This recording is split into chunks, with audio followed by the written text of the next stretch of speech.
আর বাবা বেরিয়ে পড়লাম বিকেল বিকেল, অনেক গরম পড়েছে তো তাই জন্য। তো দেখো এখানে আমি আর বাবা পেছনে চেপে আছে আর যাচ্ছি আমরা এক জায়গাতে।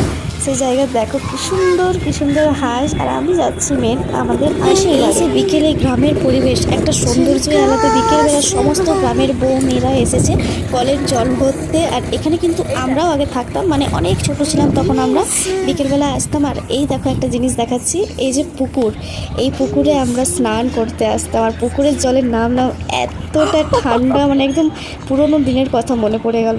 এখানে আমরা আসতাম, আমার ঠাকুমা নিয়ে আসতাম। ঠাকুমা শুধু আমাদেরকে অনেক বকতেন যে এই নামিস না, বেশি দূর পারবি না।